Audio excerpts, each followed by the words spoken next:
कृषि को लिख दिया जाता है कभी 6 से 7 टन लिखा हुआ आता है, ठीक है। 60 से 70 कुंटल या 6 से 7 टन, ये विधि कहाँ से निकाली गई है? मेडागास्कर की पद्धति है और 60 से 70 कुंटल प्रति हेक्टेयर उत्पादन होता है, ठीक है। तो ये है आपकी SRI पद्धति के द्वारा उत्पादित धान का उत्पादन होता है 60 से 70 कुंटल प्रति हेक्टेयर, ठीक है। चलिए आगे।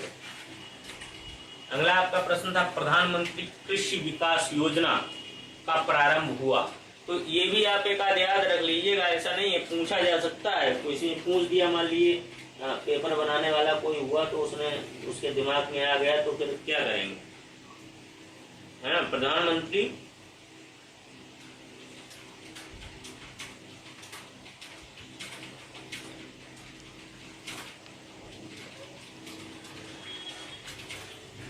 जो इम्पोर्टेंट योजना है वो एक दिन हम आपको बता देंगे कृषि से संबंधित। प्रधानमंत्री कृषि विकास योजना का प्रारंभ 2016 में हुआ था। कब हुआ था? 2016, ठीक है। तो ऑप्शन नंबर आपका सही हो जाएगा बी। नेक्स्ट है, अगला है प्रधानमंत्री फसल बीमा योजना। ये वेरी वेरी इंपॉर्टेंट है, इसको तो बहुत ज्यादा आप सभी लोग याद कर लीजिएगा। देखिए इसमें क्या होता है, फसल बीमा योजना ये पहले एक स्कीम थी, नेशनल एग्रीकल्चर इंश्योरेंस स्कीम, ये उसी से बनी है। तो ये भी 2016 में ही बनी थी, प्रधानमंत्री फसल बीमा योजना। इसमें देखिए जो है ये इसकी जो प्रीमियम किस्त होती है प्रधानमंत्री फसल बीमा योजना की, तो रबी, खरीफ और जायद की किस्मों के लिए अलग अलग और हॉर्टिकल्चर के लिए अलग प्रीमियम कास्ट होती है। इसमें प्रीमियम का मतलब एक बीमा कराया जाता है फसल का, तो 1.5% उसका किसान को पहले जमा करना पड़ता है खाता खुलवा करके खरीफ सीजन में, रबी में 2% और हार्टिकल्चर क्रॉप्स वालों को 5%। अगर किसी मौसम की खराबी की वजह से उनकी फसल खराब हो जाती है तो उतने रुपए का कवरेज सरकार उन्हें देती। मतलब आप समझे नहीं होंगे बात को। जैसे खाता खुलवाया का हमारा ये एक खेत है 10 बीघे का, और इसमें हम ये खरीफ सीजन में बताए कि हम खरीफ सीजन में धान कर रहे हैं। अगर कोई नुकसान हुआ, बाढ़ आ गई, पानी गिर गया, एनोलिक समावयता, इसे कीटो एनोलिक। खरीफ सीजन में धान कर रहे हैं, अगर कोई नुकसान हुआ, बाढ़ आ गई, पानी गिर गया, मतलब नेचुरल कैलेमिटीज। नेचुरल कैलेमिटीज का मतलब है कि प्राकृतिक आपदा कोई आ गई, तो हमारी जिम्मेदारी सरकार की है, तो पैसा हमें जो है इसमें जो है 1 लाख की धान होनी है। अब 1 लाख का 1.5%, 1 लाख का 1.5% 1500 रुपए मान लीजिए। 1500 रुपए आपको पहले जमा करने पड़ेंगे उस खाते में, तो आपका जो है खाता रिन्यू हो जाएगा, चल जाएगा। अगर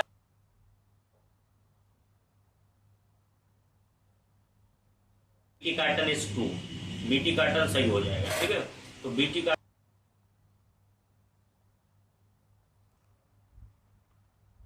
नस्ल किसकी है?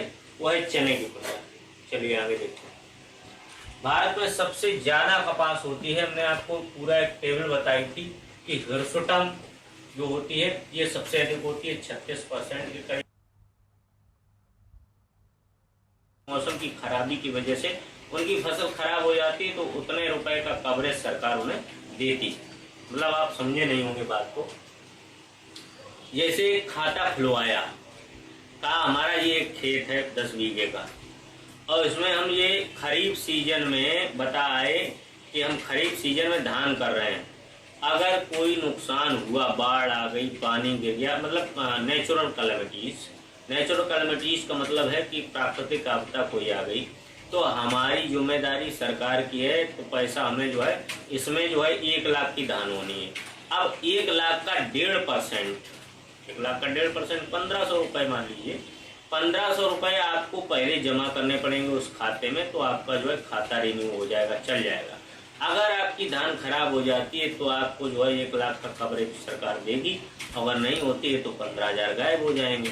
इसी तरीके से रबी में अगर आपकी होती है तो 2%, अगर हार्टिकल्चर क्रॉप्स है तो 5% का कवरेज सरकार देती है।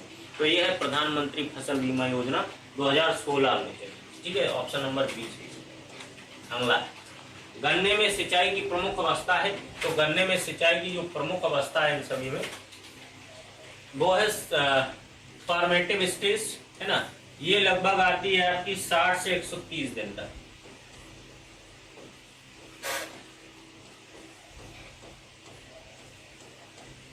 इसी को कहते हैं फॉर्मेटिव स्टेज, ठीक है। 60 से 130 दिन तक आती है फॉर्मेटिव स्टेज। गन्ने में सिंचाई की प्रमुख अवस्था जो है वो है फॉर्मेटिव, ठीक है, formative stage. Option number 1, option number B सही हो जाएगा, सेकंड वाला फॉर्मेटिव स्टेज। अगला है ICCC यानी कि I और CCC2 एक उन्नतशील किस्म है या प्रजाति है, तो ये आपकी हमने बताया था चने की प्रजाति है, ऑप्शन नंबर बी। आपका पहले जो है आरआर दिखा रहा होगा, उसके बाद लास्ट में आपने देखा होगा आपके आंसर में मेंशन होके चना आ गया होगा, ठीक है। तो ऑप्शन नंबर बी सही है इसमें, चना, ठीक है। ICCC2 एक वैरायटी है उन्नतशील किसकी है, वो है चने की प्रजाति। चलिए आगे देखते हैं। भारत में सबसे ज्यादा कपास होती है, हमने आपको पूरा एक टेबल बताई थी कि हिरसुटम जो होती है ये सबसे अधिक होती है 36% के करीबन, है ना। Hirsutum, Gossypium hirsutum, Gossypium arboreum, Gossypium herbaceum और गॉसिपियम बारबाडेंस, ये सभी कपासें होती हैं। तो हिरसुटम 36% होती है, आर्बोरियम आपकी 16% के करीबन होती है, हार्वेशियम आपकी 8% और बारबाडेंस आपकी पॉइंट में कुछ होती है, ठीक है। तो इस तरीके से सारी की सारी आपको याद रखनी है। लेकिन इस समय अगर पूछा जाए तो सबसे ज्यादा बीटी कॉटन होती है। अगर बीटी कॉटन कहीं ऑप्शन में दे दिया गया सबसे ज्यादा कौन सी कपास हो रही है, अगर बीटी कॉटन ऑप्शन में है तो BT cotton is 2, BT cotton सही हो जाएगा, ठीक है। तो बीटी कॉटन आपको सबसे पहले से करना है। सबसे ज्यादा वैसे 90, 80, 90%, 95% तक बीटी कॉटन हो रही है। लेकिन अगर इसमें दे दिया जाता है इन प्रजातियों में आर्बोरियम, हार्वेसियम, हिरसुटम, बारबाडेंस, तो इनमें से जो है 36%, इन टोटल का 36% है ना कि टोटल कपास का 36%, समझिए। इन अमेरिकन और देसी का 36% है, ना कि टोटल कपास का। टोटल का तो बीटी कॉटन हाईएस्ट है, ठीक है। तो ये आपको बात समझने वाली है। तो ऑप्शन नंबर आपका इसका सही हो जाएगा डी, हिरसुटम, ठीक है। नेक्स्ट, सूरजमुखी की फैमिली होती है, ये हमने कल ही आपको बताया था, एस्टरेसी या कंपोजिटी, इसी का नाम है एस्टरेसी या कंपोजिटी। कंपोजिटी, एस्टरेसी भी इसी को कहते हैं और कंपोजिटी भी इसको कहते हैं, ठीक है। यूफेवेसी है नहीं, ऑस्ट्रेलिगोजिनेसी कोई फैमिली नहीं है, लेगोमनेसी दलहनी कुल का है, ठीक है। तो इसकी फैमिली है सूरजमुखी की कंपोजिटी या एस्टरेसी, तो ऑप्शन नंबर ए सही हो जाएगा, ठीक है। ये हमने कल ही आपको बताया था। नेक्स्ट अगला है, गहरी जुताई क्राइडा के अनुसार की जाती है। क्रीडा है central research institute for dial and agriculture, इसके अनुसार पूछा है कि गहरी जुताई कितनी की जाती है। देखिए, एक होती है सैलो प्लाइंग, सैलो का मतलब उथली जुताई, सैलो प्लाइंग या उथली जुताई। उथली जुताई जो होती है विद्यार्थियों वो 5 से 6 सेंटीमीटर में की जाती है केवल, है ना। उसके बाद मीडियम जुताई होती है, जो मध्यम जुताई वो आपकी होती है 15 से 20 सेंटीमीटर, और जो गहरी जुताई होती है जिसको कहते हैं गहरी जुताई, डीप प्लाई, गहरी जुताई, ये सब लिख लीजिए। गहरी जुताई ये आपकी होती है 25 से 30 सेंटीमीटर, ठीक है। जो उथली होती है वो 5 से 6 सेंटीमीटर, मध्यम जुताई 15 से 20 सेंटीमीटर और गहरी जुताई होती है वो 25 से 30 सेंटीमीटर। तीनों जुताइयां आपको याद होनी चाहिए। तो गहरी जुताई के क्राइडा के अनुसार, central research institute of dry land agriculture जो होता है क्राइडा, इसके अनुसार की जाती है। तो इसके अनुसार अगर गहरी जुताई हम देखें तो 25 से 30 सेंटीमीटर की जाती है। ऑप्शन नंबर बी सही है, ठीक है। ऑप्शन नंबर कौन सा सही है, बी वाला ऑप्शन सही है, ठीक है। तो तीनों आपको याद रखना। अगला देखते हैं। अगला प्रश्न है, कृषि रसायन के पिता कहे जाते हैं, ठीक है। कृषि रसायन के पिता, ये तो फादर ऑफ वीट कहे जाते हैं, जेनटोटल फादर ऑफ टिलेज कहे जाते हैं। इसके बाद एमएल ट्रॉप जो थे, है ना, ये फादर ऑफ सैंपलिंग कहे जाते हैं। इसके बाद के चड्डा हॉर्टिकल्चर से संबंधित हैं, और जेबी लिविक, है ना, जेबी लिविक जो है ये फादर ऑफ कृषि रसायन के पिता कहे जाते हैं JB Liebig, father of chemistry, agricultural chemistry, ऐसी को सॉइल केमिस्ट्री भी कहा जाता है। तो जेबी लीविक, ठीक है, फादर ऑफ एग्रीकल्चरल केमिस्ट्री और as well as this is also known as father of soil chemistry. वो कौन है? जेबी लीविक, ठीक है। तो ऑप्शन नंबर डी से हो गया। अगला प्रश्न, लास्ट प्रश्न आपका है विद्यार्थियों, चने का जन्म स्थान। तो चने के जन्म स्थान में हमने आपको बताया था कि अफगान में क्या होता है, अफगानिस्तान। अफगानिस्तान जो है प्रसिद्ध है घोड़े के लिए और चने के लिए। घोड़े के लिए और मोटा मोटा बताया था, और चने के लिए। तो इसी से आपको एलिमिनेट करना था। इंडोनेशिया कहाँ है, अफगानिस्तान कहाँ है, कोई मतलब नहीं। अमेरिका का कोई इससे लेना देना नहीं, चाइना का भी नहीं लेना देना। तो अफगानिस्तान आपका पड़ता है साउथ वेस्ट एशिया में। तो ऑप्शन नंबर आपका अपने आप सही हो रहा है, फर्स्ट वाला, है ना। तो चने का जन्म स्थान हो गया आपका साउथ वेस्ट एशिया, ठीक है। तो इस तरीके से आपके 30 क्वेश्चन थे आज, है ना।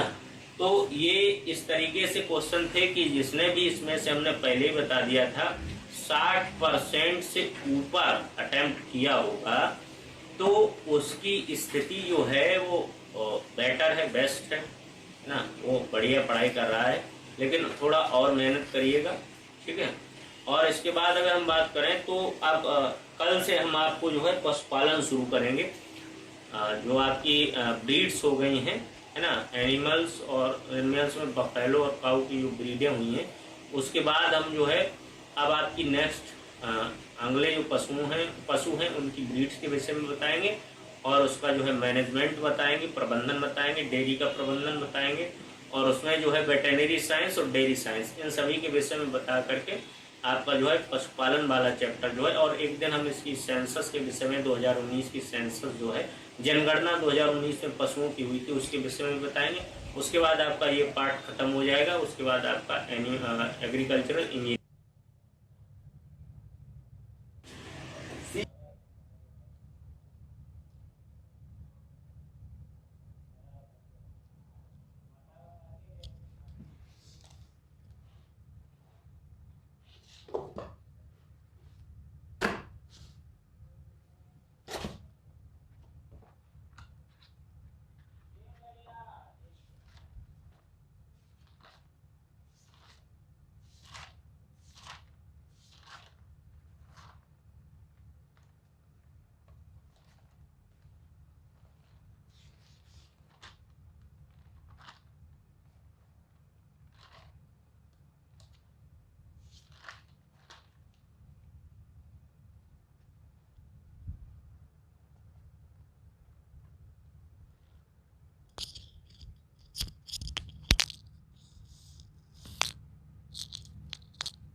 चलो सब लोग आ जाओ जल्दी से फटाफट, 10 मिनट की क्लास होगी अभी। और इसके बाद जो है आप लोगों की बायो की क्लास है, 10 मिनट केमिस्ट्री देख लेते हैं हम लोग। सारे लोग आ जाए जल्दी से।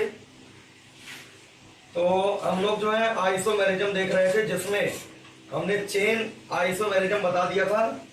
चेन मतलब श्रृंखला समवेता, चेन आइसोमेरिज्म बता दिया था, पहला पॉइंट। दूसरा हमने पोजीशन आइसोमेरिज्म बताया था, ठीक है। स्थिति समवेता, पहला पॉइंट बताया था। श्रृंखला समवेता, चेन आइसोमेरिज्म। दूसरा हमने बताया था स्थिति या स्थान समवेता, स्थिति या इसी को बोलते हैं स्थान समवेता, पोजीशन आइसोमेरिज्म। और तीसरा हमने बताया था क्रियात्मक समूह, क्रियात्मक समूह समवायता,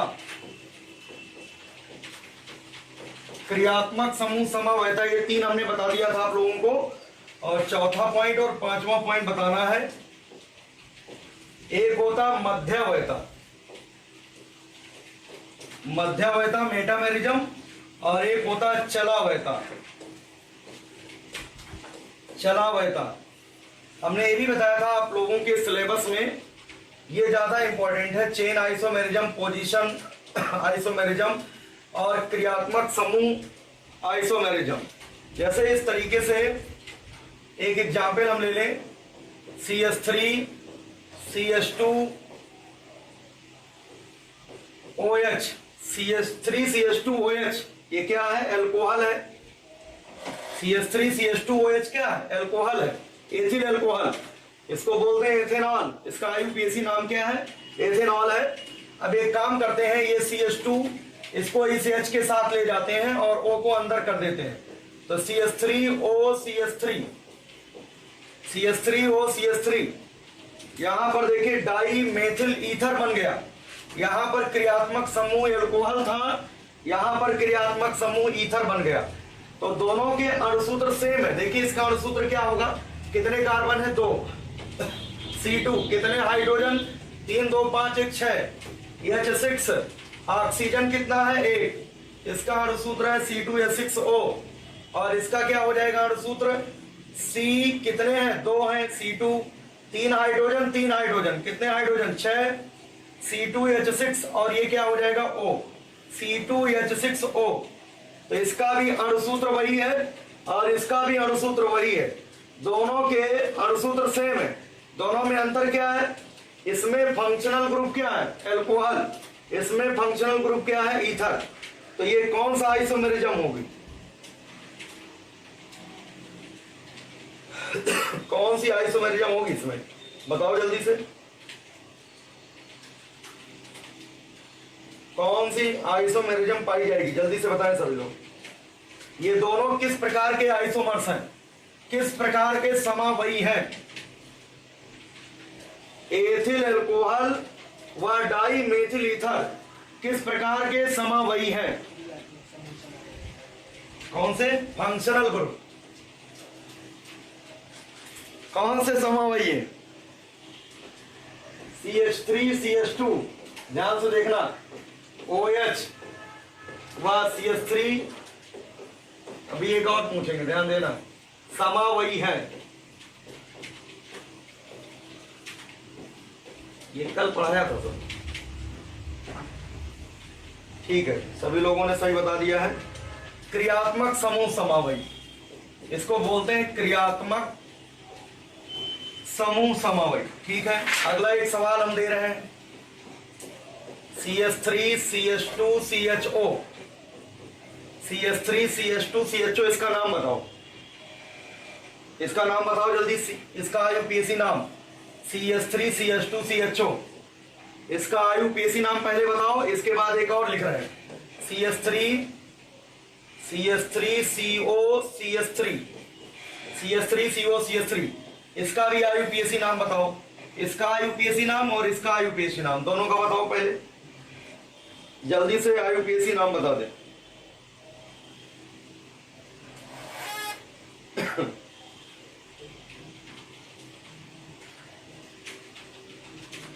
जल्दी बताओ।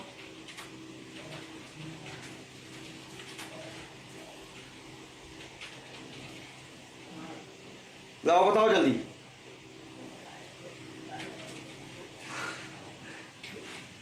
बहुत बेसिक है, देखो सब लोग बता रहे हैं, देख लो सब लोग बता रहे हैं, जल्दी जल्दी बताओ फटाफट।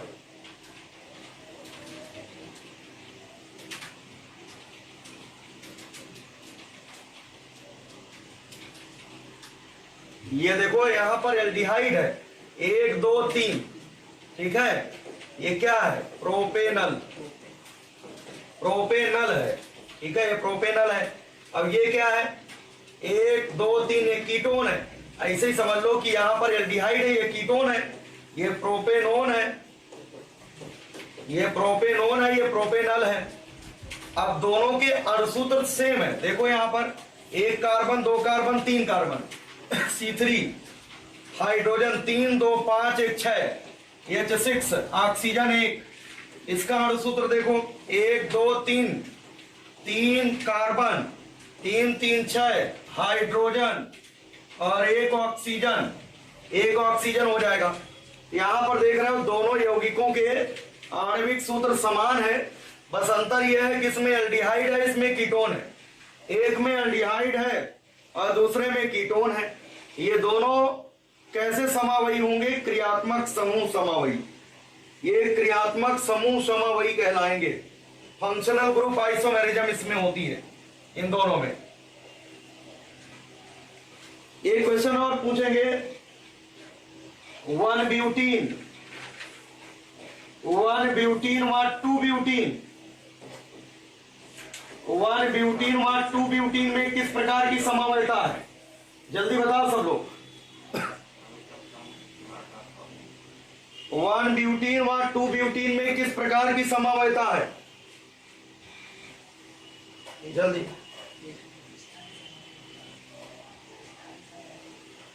लिख के जल्दी बताओ, लिख के जल्दी से फोटो खींच के बताओ जल्दी। पढ़ते ही नहीं है, पहली बार जितना हम कल लिखवाए थे फिर वही दोबारा आज फिर पढ़ाना पड़ रहा है। 1 ब्यूटीन और 2 ब्यूटीन में किस प्रकार की समवयता है? दिशा गुप्ता, वेरी गुड।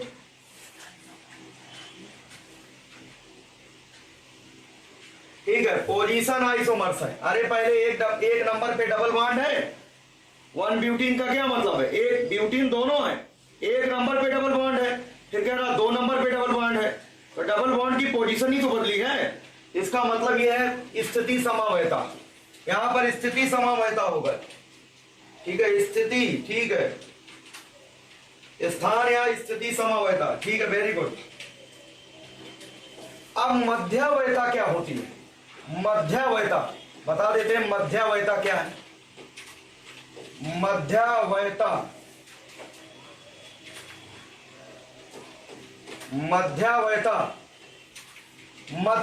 का मतलब होता मेटामेरिज्म। मध्यवयता का मतलब इंग्लिश में भी पढ़ लेना भाई। मेटामेरिज्म का मतलब मध्यवयता। यह एक विशेष प्रकार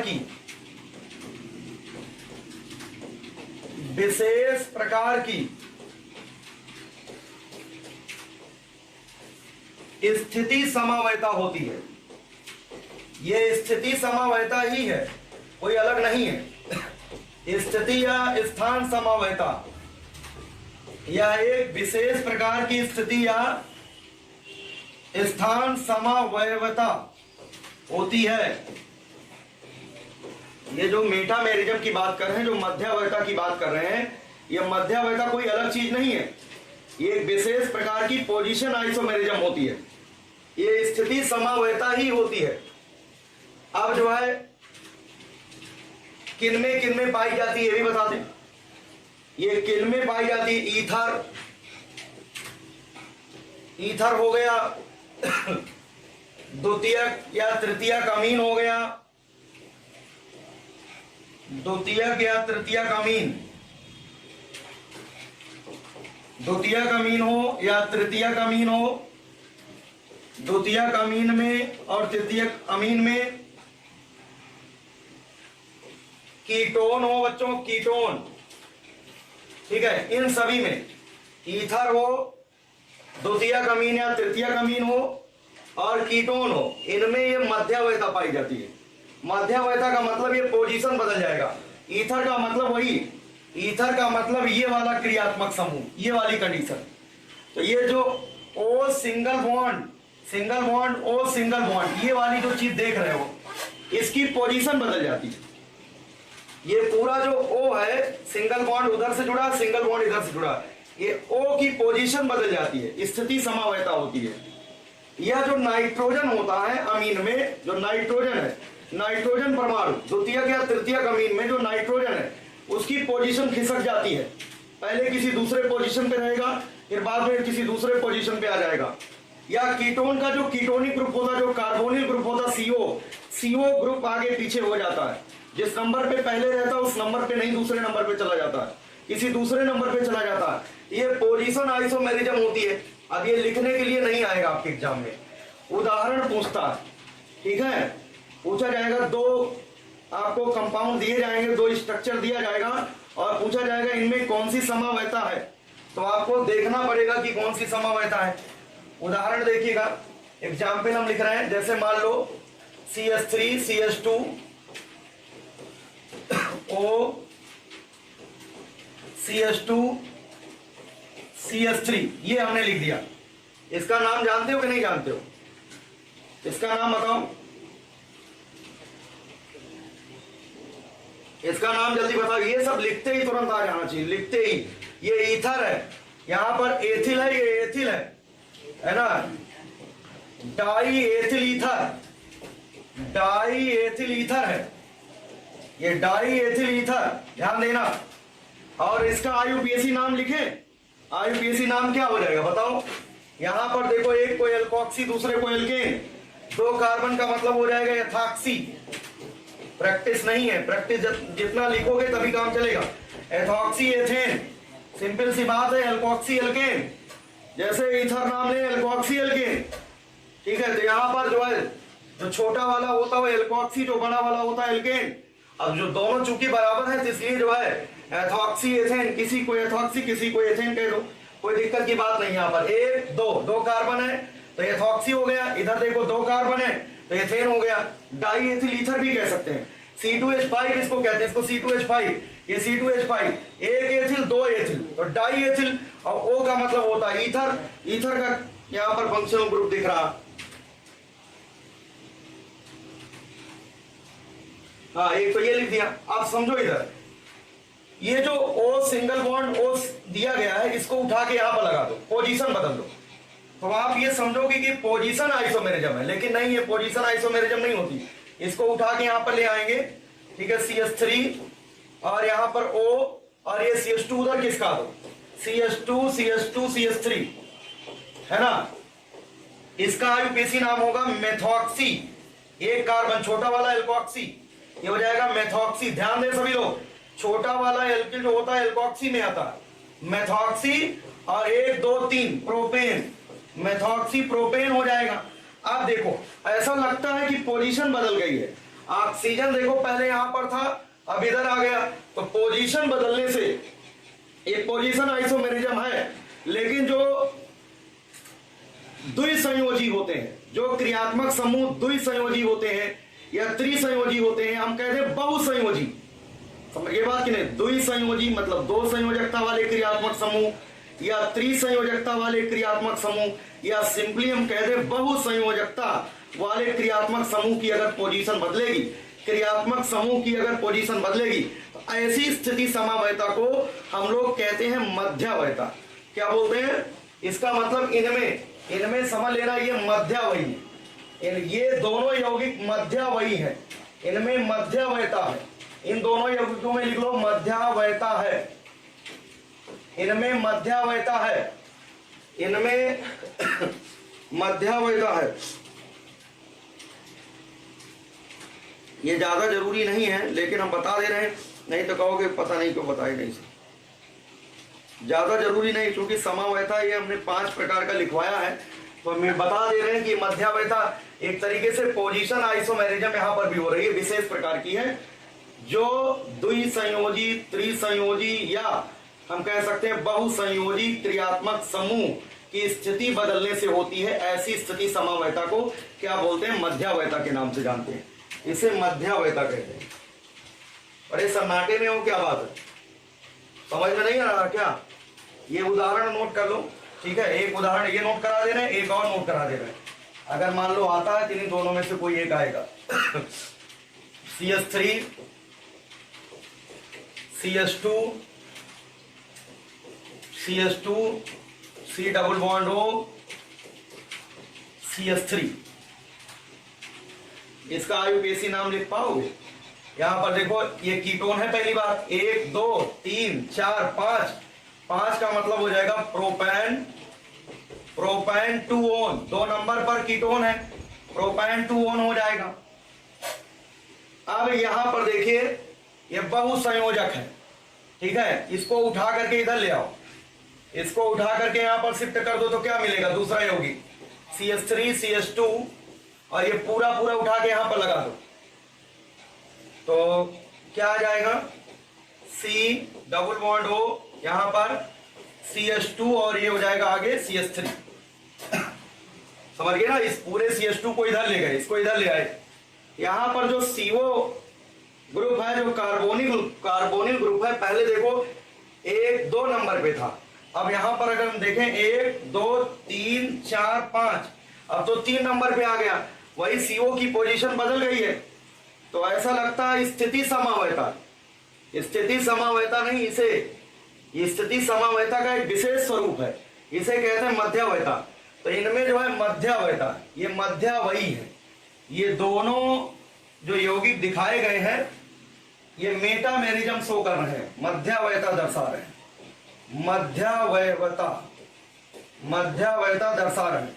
जो कल जो है प्रेजेंट थे उनको सबको समझ में आ रहा होगा, जिनको स्थान समावयता समझ में आ गया, समझ जाओ यही मध्यावयता है। स्थान समावयता और मध्यावयता दोनों एक ही चीज है, ये विशेष प्रकार की होती है जो ईथर, कीटोन, ठीक है, या एमीन, जो सेकेंडरी अमीन या टर्सरी अमीन में होता है, उनकी पोजीशन बदलने से होता है। तो ऐसे स्थिति समावयता को मध्यावयता के नाम से जानते हैं। ठीक है, ये मध्यावयता हो गया। क्लियर है सभी को?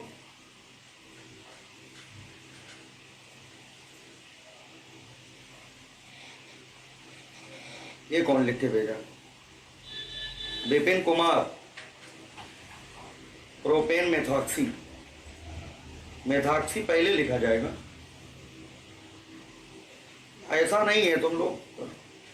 ये देखो CH3 वो CH2 CH3, ऐसा लिख दें या ऐसा लिख दें, CH3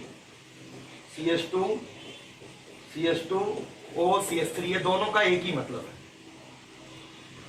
इन दोनों का एक ही मतलब है, अलग अलग नहीं है। चाहे CH3 इधर हो चाहे CH3 इधर हो, कोई दिक्कत की बात नहीं है। ये इधर कर दो, इसको उधर कर दो, बात तो एक ही है, दोनों का नाम एक ही होगा। ये ना सोचना इसका हमने मेथॉक्सी प्रोपेन लिखा तो इसका प्रोपेन मेथॉक्सी लिख देंगे, ये कौन सा नियम है ना? दोनों एक ही चीज है, दोनों एक ही चीज है, कोई समस्या नहीं है। विपिन कुमार। अमन गौतम, हाँ बेटा, बायो की क्लास आज यूट्यूब पर होगी। अभी इसके बाद बायो की क्लास यूट्यूब पर पब्लिक रहेगी, ठीक है, उसको आप लोग शेयर कर सकते हो सभी दोस्तों को, ठीक है। बायोलॉजी की क्लास के लिए आप लोग रेडी हो जाओ। चलो एक और बता देते हैं, जो चलावयता है उसको भी बता देते हैं। चलावयता, टाउटोमेरिज्म, कुल मिला के जो कल बताया था 3 वो आपको आना चाहिए, ठीक है। जो ज्यादा होशियार है वो ये भी समझ लें, ठीक है। जैसे यदवीर है, टिप्पणी करने लगते हैं तो सर 2 नहीं बताए, ठीक है। तो चलावयवता, ये चलावयवता भी समझ लीजिए क्या होता है। ये एक प्रकार की क्रियात्मक समूह समावयता है, एक विशेष प्रकार की समावयता है। यह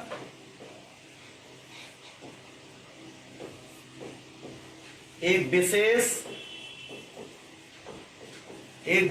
प्रकार की क्रियात्मक समूह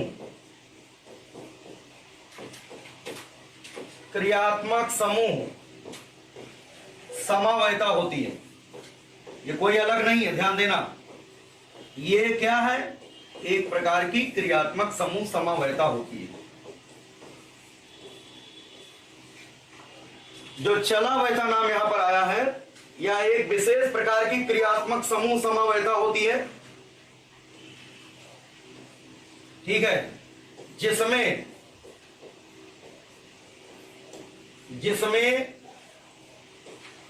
कीटो का मतलब होता है C डबल बॉन्ड O, कीटो व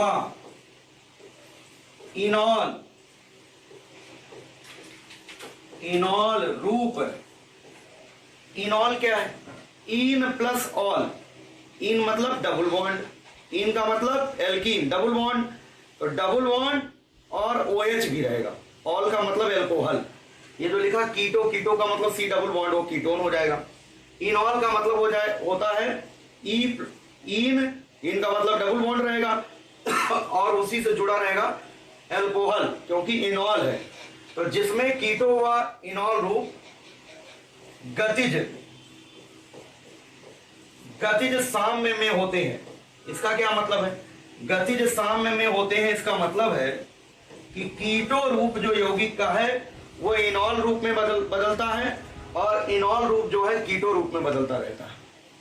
कीटो बदलता रहता है इनॉलिक रूप में और इनॉल फॉर्म जो है कीटो में। तो डायनेमिक, ऐसा लगता है कि वो रुका हुआ स्थिर है, जबकि स्थिर नहीं रहता, उसको बोलते हैं साम्य। गतिज, डायनेमिक मतलब साम्य लगता है लेकिन वो गतिज प्रकृति रहती है, चलता रहता। कीटो रूप इनॉल में, इनॉल रूप कीटो में बदलता रहता है। तो इसीलिए यहाँ पर जो है इसको जो चला बहता है इसका नाम है कीटो इनॉलिक, कीटो इनॉलिक समावयता। इसे कीटो इनॉलिक समावयवता कहते हैं, इसे कीटो इनॉलिक समावयता कहते हैं। ये हो सकता पूछ लिया जाए कि किस प्रकार की समावयता को कीटो इनॉलिक समावयता कहते हैं। तो चलावयता को, चलावयता क्या है? एक विशेष प्रकार की क्रियात्मक समूह समावयता है। ठीक है, विशेष प्रकार की क्रियात्मक समूह समावयता है।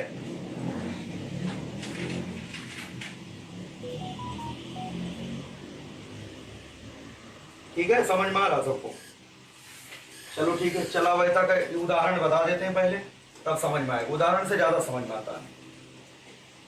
जैसे देखो ये C डबल बॉन्ड O रूप है, ठीक है ये C डबल बॉन्ड O रूप है।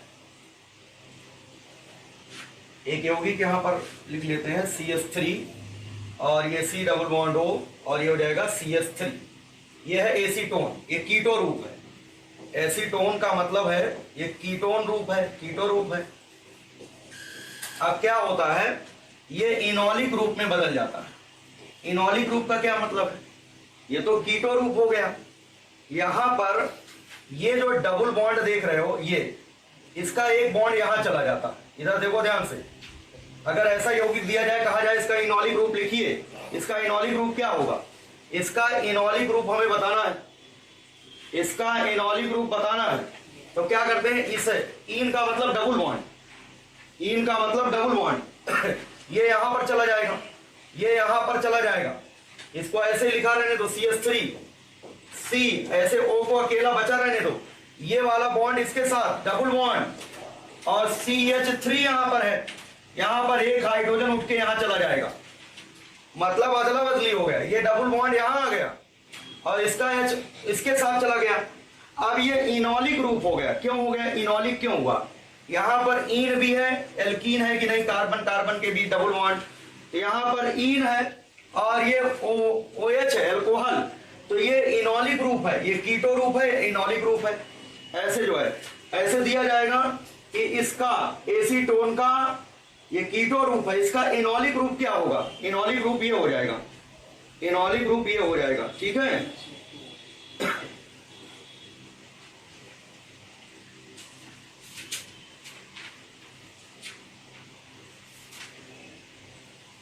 क्लियर है इतना कि नहीं? पहले बताओ।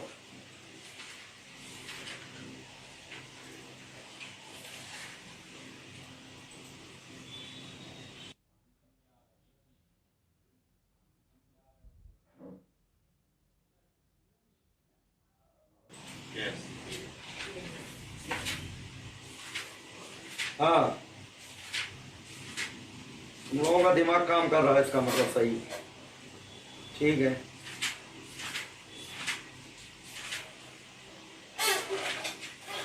ठीक है, दिमाग काम कर रहा है। चलो एक क्वेश्चन और करा देते हैं। CH3 CH2 C double bond O और यहां पर CH3, ये कीटो रूप है। इसका इनॉलिक रूप लिखना है, इसका इनॉलिक रूप लिखना है। ये कीटो रूप है, इसका इनॉलिक रूप, कीटो का इनॉलिक रूप बताना है। तो बोलो क्या किया जाए? हमने बताया आप लोगों का, यहां से ये H इधर आ जाएगा, ये H यहां पर आएगा, और जो है ये डबल बॉन्ड इधर चला जाएगा, क्या बनेगा CH3 CH2 और ये हो जाएगा C, डबल बॉन्ड CH2 हो जाएगा और यहाँ पर C सिंगल बॉन्ड होता H भी आ जाएगा, COH आ जाएगा, ये इनॉलिक ग्रुप हो जाएगा।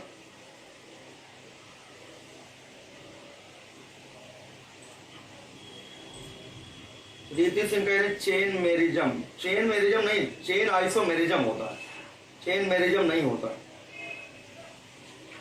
चेन आइसोमेरिज्म है, श्रृंखला समावयता की बात कर रहे हैं। ठीक है, देखो जो कल हमने बताया था उतना आपको आना चाहिए, आज वाला आए चाहे ना आए इसका खास कोई जरूरत नहीं है। बहुत सारे बच्चे जो है BHU का भी फॉर्म डाल देते हैं, एग्रीकल्चर वाले, है ना, फॉर्म जब आता है तो फॉर्म डाल देते हैं, तो कम से कम अगर ये सवाल आए, ठीक है, तो वहां पर कर ले जाओ। बाकी जो है जो हमने आपको 3 आइसोमेरिज्म बताई है उन्हीं में से कोई ना कोई एक सवाल आता है, और आता भी हर बार, ऐसा नहीं है आपके कोर्स में नहीं है फिर भी आता है, मतलब अलग से चैप्टर नहीं है समवायता का। उसमें जब आप हाइड्रोकार्बन पढ़ेंगे, एल्केन एल्कीन एल्काइन, तो पहले ही पन्ने में जो है हेडिंग वहां पर लिखा है एल्केनों में समवायता, हेडिंग वहां पर देता समवायता, और जब समवायता लिख दिया समझ जाओ समवायता में चाहे जो पूछ ले। ऐसे फिजिक्स में केवल इतनी दूरी में दिया गया है, इतने में 10 लाइन में दिया है ध्रुवण, प्रकाश का ध्रुवण। अब ध्रुवण में उन्होंने पूछ लिया था कि जो है ब्रूस्टर का नियम पूछ लिया था, अब ब्रूस्टर का नियम तुम्हारे सिलेबस में नहीं, तो होता क्या है कोई ऐसी चीज नहीं जो तुम्हारे कोर्स में नहीं है, सारे टॉपिक है फिजिक्स में, इतनी में ऐसी किताब है उसमें कुछ ऐसा बचे ही नहीं जो हो ना, भले ही कहीं एक हेडिंग डाल दिया हो, सब कुछ है, कुछ बचा नहीं। जो चीज उन्होंने टच किया है, ध्रुवण है, व्यतिकरण है, विवर्तन है, सब एक एक दो लाइन वहां पर लिखा हुआ है। अब उनमें से कुछ भी आ जाए, बड़े बड़े चैप्टर्स हैं उनमें से कुछ भी आ सकता है, तो मेन चीजें आपको पढ़ना पड़ेगा, अपने लेवल को अब इंक्रीज करना पड़ेगा, है ना। यूपी बोर्ड के हिसाब से आपको काम करोगे ना तो जीवन में कुछ नहीं हो पाएगा। यूपी बोर्ड तो इसको बर्बाद कर देना, वैसे भी जो है कुछ जो है पढ़ाया नहीं जाता था और भी माइनस हो गया, अब जो है क्या किया जाए। तो कभी कभी तुरंत चीजें समझ में नहीं आती हैं, थोड़ा सा समझना पड़ता है, रटना पड़ता है, 2-3 बार लिखना पड़ता है। ऐसा नहीं है जो यहाँ पर सामने लिख रहे हैं तो ऐसे ही जो है कोई घोल के पिला दिया है, ऐसा नहीं है, ये स्वयं की मेहनत होती है। जो व्यक्ति बिना देखे यहाँ पर पढ़ाता है उसको किसी ने पढ़ाया नहीं है। पहली बात तो किसी से संतुष्ट ही नहीं हुआ होगा, पहला पॉइंट यही है, वो खुद लिखा होगा। 50 बार लिखने से चीजें याद होती हैं, तो कोई नई चीज पढ़ना होता तो लिखते हैं, और जब लिखते हैं तो चीजें याद हो जाती हैं। और तुम लोग जो है बहुत बड़े प्रोफेसर बन गए हो, लिखते हो नहीं, है ना, बस खाली बैठे बैठे पढ़ा करोगे, ऐसे देखने से कोई मतलब नहीं है है ना, देखने से कोई मतलब नहीं। कुछ लोग काम बढ़िया कर रहे हैं, लेकिन 4-6 लोग ऐसे हैं जो काम सही नहीं कर रहे हैं, ना वो कमेंट करते हैं, ना रिप्लाई करते हैं, ना कुछ एकदम बिल्कुल ठप बैठे रहते हैं। ठीक है, जैसे सुशील कुमार हैं, पुष्पेंद्र हैं, ये सब जो है कुछ बोलते ही नहीं।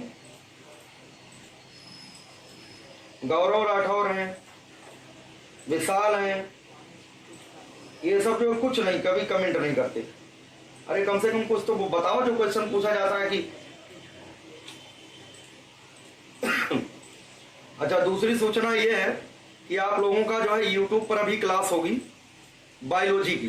ठीक है, तो जितने विद्यार्थी क्रैश कोर्स वाले हैं वो सभी ग्रुप में जुड़े हैं एग्रीकल्चर से संबंधित, और खासकर वो अपने विद्यालय के ग्रुप में जुड़े हैं। जिस इंटर कॉलेज के हैं उस इंटर कॉलेज के ग्रुप में आप सभी जुड़े हैं, तो कोशिश करिएगा, अगर मन करे एक बार शेयर कर देगा।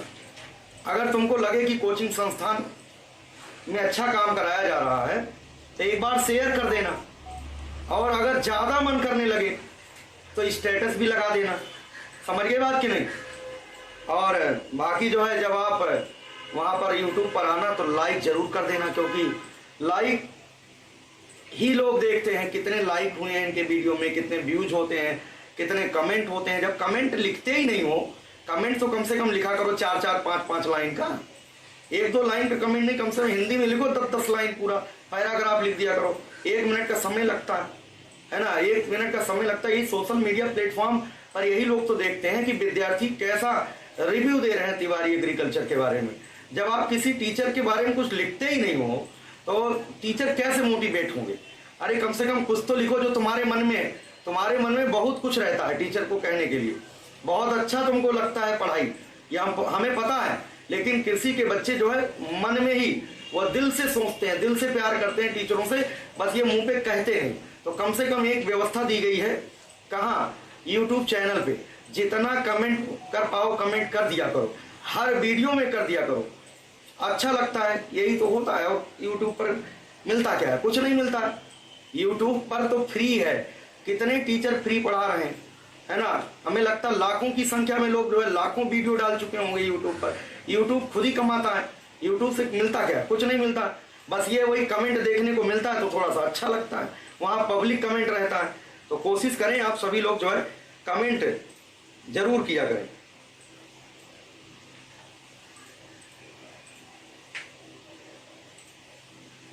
ठीक है, बहुत बढ़िया।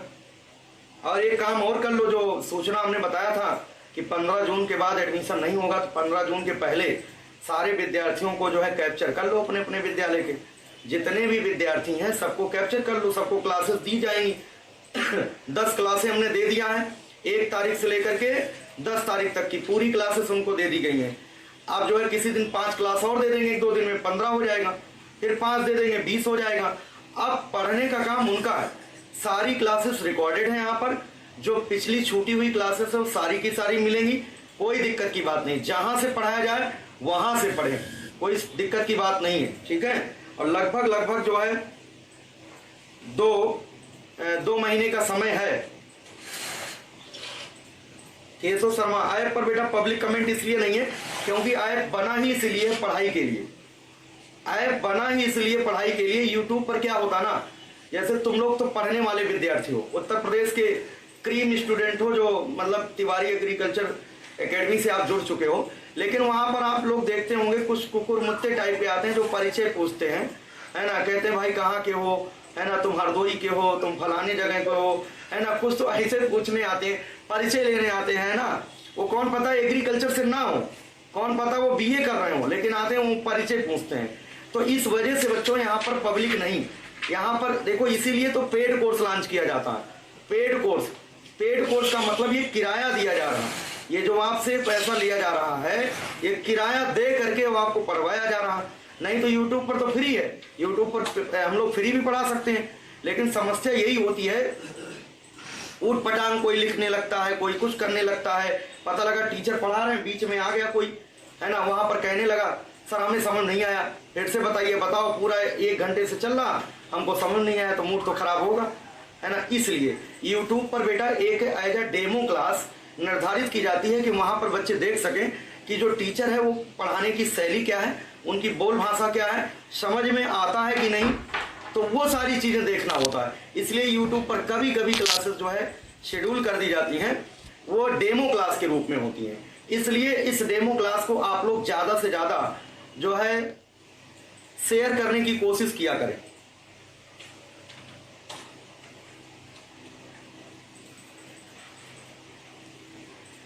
ठीक है अमित बघेल, ठीक है, आप लोग रेडी हो जाओ, सब लोग आओ फटाफट। जो है यूट्यूब पर आप सभी को अभी लिंक हम भेज रहे हैं, सबके पास इंडिविजुअल लिंक पहुंच जाएगा सारे बच्चों के पास, और सभी लोग जो है कोशिश करिएगा, शेयर कर दीजिएगा, ठीक है। और बाकी कल मिलते हैं आप लोगों से। जय हिंद।